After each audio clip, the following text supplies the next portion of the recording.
নমস্কার বন্ধুরা, গৌরীর কিচেনে সবাইকে স্বাগত। আজকে আমি বানাবো ক্রিস্পি টক ঝাল মিষ্টি সকালের ব্রেকফাস্ট রেসিপি।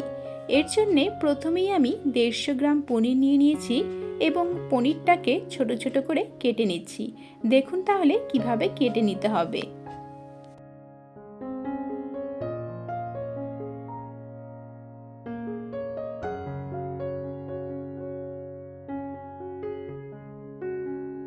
ঠিক দেখুন, এইরকম পাতলা পাতলা ছোট ছোট করে কেটে নিলাম। অন্যদিকে আমি নিয়ে নিয়েছি 3টে আলু।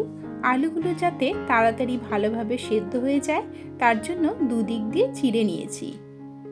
সেদ্ধ করার জন্য প্রথমেই প্রেসার কুকারের মধ্যে জল নিয়ে নিয়েছি। এবারে একে একে আলুগুলো দিয়ে দিলাম।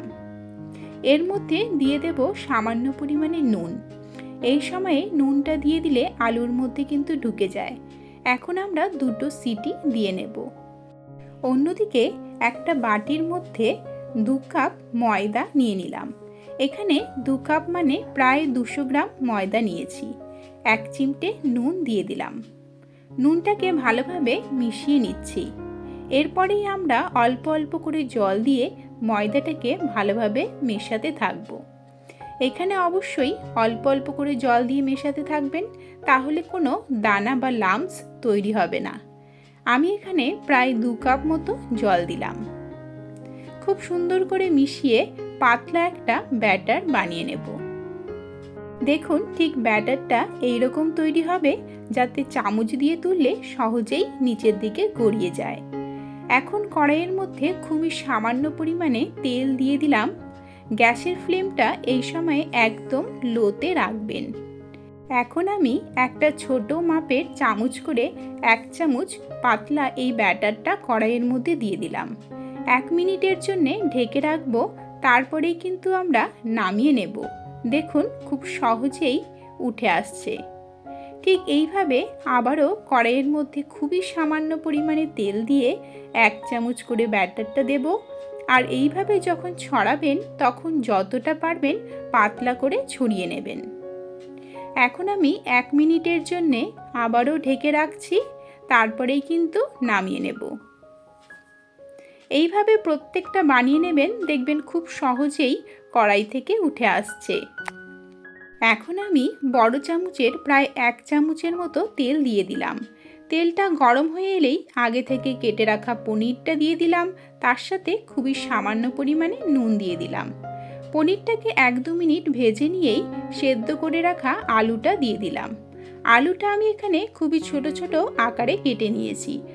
এই সময়ে আমি কিন্তু আর নুনটা দেব না, কারণ পনিরেও নুন দিয়ে দিয়েছি আর আলুটা যখন সেদ্ধ করেছিলাম তখনও নুন দিয়েছিলাম। এখন আমি প্রায় 2 চামচের মতো টমেটো সস, তার সাথে 1 চামচ সয়া সস দিয়ে দিলাম। আপনারা এখানে গ্রিন চিলি সস ইউজ করতে পারেন, আমি কিন্তু করলাম না, তার বদলে আমি চিলি ফ্লেক্স ব্যবহার করলাম। এখন খুব সুন্দর করে নেড়েচেড়ে নিয়ে মিশিয়ে নিচ্ছি। আমাদের পুর কিন্তু একদম রেডি।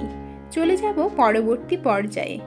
এবারে একটা করে ময়দার রোল এইভাবে নেব এবং ভিতরে পুরটা ভরে দেব এবং সাইডে অবশ্যই ময়দার এই লেপটা দিয়ে দেব। এখন আমরা রোলের আকারে এইভাবে ভাঁজ করে নিচ্ছি। ময়দার ওই লেপটা কিন্তু অবশ্যই দেবেন, তাহলে যখন তেলে ভাজবেন খুলে যাবে না। তেলটা খুব ভালোভাবে গরম করে নিয়ে একে একে রোলগুলো তেলের মধ্যে দিয়ে দিলাম। আপনাদের যতটা পছন্দ সেইভাবে কড়া করে ভেজে নেবেন, তাহলেই কিন্তু একদম মুচমুচে ক্রিপসি হয়ে যাবে। আমি একদিকে প্রথমে 3 মিনিটের জন্য হতে দিলাম, তারপরে উল্টে আরেক দিকে আরও 3 মিনিটের জন্য ভেজে নিয়েছি। তাহলেই কিন্তু একদম ক্রিস্পি হয়ে গিয়েছিল। আমি এখানে এই রোলগুলো সম্পূর্ণ নিরামিষভাবে বানিয়েছি। আপনারা আমিষভাবেও কিন্তু বানাতে পারেন। যেদিন দেখবেন মুখে একদম রুচি নেই, কিছু খেতে ইচ্ছে করছে না, সেদিন এইরকম টক ঝাল মিষ্টি করে রোলগুলো বানিয়ে নেবেন, দেখবেন খেতে কিন্তু খুবই ভালো লাগবে। প্রত্যেকটা রোল দেখুন আমার খুব সুন্দর করে ভাজা হয়ে গিয়েছে। এবারে আমি নামিয়ে নিলাম। ভালো লাগলে সাবস্ক্রাইব করে নেবেন, লাইক ও শেয়ার করবেন। নমস্কার।